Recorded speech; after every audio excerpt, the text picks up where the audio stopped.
భీమవరం ప్రజలందరికీ నమస్కారం. ఇటీవల కురిసినటువంటి భారీ వర్షాల వల్ల మన భీమవరంలోని అనేక ప్రాంతాలు మునకకు గురయ్యాయి. మనకు ఇప్పుడు ఫ్లై వీడియోలో కనిపిస్తుంది. ఇదంతా టూ టౌన్లో ఉన్నటువంటి వీడియో. మనకు రెండు కాలువల దగ్గర నుంచి చాలా క్లియర్గా కనిపిస్తుంది. ఇది పెద్ద కాలువ. డిఎన్ఆర్ కాలేజ్ కూడా గ్రౌండ్ కూడా మునిగింది. ఇక్కడ లోదరన్ కాలేజ్ గ్రౌండ్స్ కూడా నీటితో నిండిపోవడం జరిగింది. అదేవిధంగా వీరం చెరువు పార్కు, అదే అడ్వెట్ ట్యాంకు, మరియు మనకు ఆ చిన్నంతం దగ్గర కూడా నీటి ప్రవాహం చాలా ఎక్కువగా తీవ్రంగా కనిపిస్తుంది. ఇప్పుడు మనం చూస్తుంది టౌన్ హాల్ దగ్గర నుంచి గవర్నమెంట్ హాస్పిటల్కి వెళ్ళే దారిలో ఉన్నటువంటి వేలో చూస్తున్నాం. ఇక్కడ కూడా సరాసరి రోడ్డుతో సమానంగా నీటితో నిండుకుంది. అదేవిధంగా నీటి ప్రవాహం ఉధృతి కూడా చాలా ఎక్కువగా ఉంది.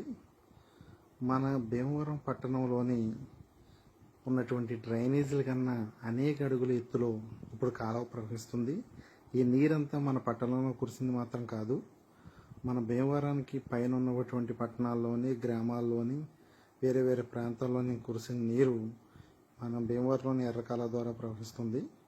ఇక్కడ మనకు చాలా క్లియర్గా తెలుస్తుంది. మన పెద్దంతం దగ్గర పూర్తిగా పిల్లల నిండా వాటర్ వచ్చింది.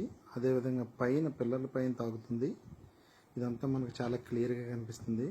ఆ పైనుంచి ప్రవహిస్తున్న ఈ నీరు ఏదైతే ఉందో ఇది అత్యంత వేగంగా కిందకు దూసుకురావడం వల్ల మధ్యలో ఉన్న ఊళ్ళో నీళ్లు కలుపుకొని మన భీమవరంలో ఉన్నటువంటి వాటర్ ఏదైతే ఉందో ఆ డ్రైనేజీలో వాటర్ ఈ కాలంలోకి వచ్చే పరిస్థితి అయితే లేదు.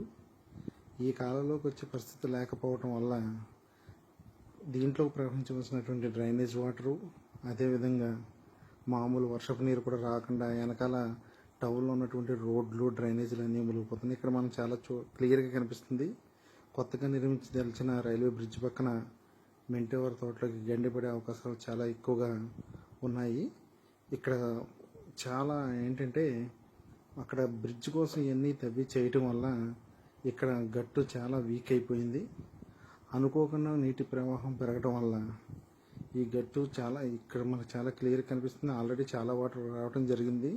అక్కడ ప్రొక్లైనర్తో దాన్ని అక్కడ మట్టిని తవ్వి గోడ కింద కానీ లేదా గట్టి కింద కానీ నిర్మించడానికి ప్రయత్నిస్తున్నారు. ఎంత ప్రయత్నించినప్పటికీ మనకి ఇక్కడ చాలా క్లియర్గా తెలుస్తుంది నీటి ప్రవాహం చాలా ఉధృతంగా ఉంది. దానివల్ల ఆ గట్టు వీక్ అయ్యే అవకాశాలు కూడా చాలా ఎక్కువగా ఉన్నాయి. మరి పట్టణ ప్రజల కింద మనం వీళ్ళని టార్గెట్ చేసి మాట్లాడకుండా మన బాధ్యత కింద మనం నీటి వాడకాన్ని తగ్గించి ఈ వరద నుంచి మనం కాపాడుకోవాలని కోరుకుంటున్నాను. జై హింద్.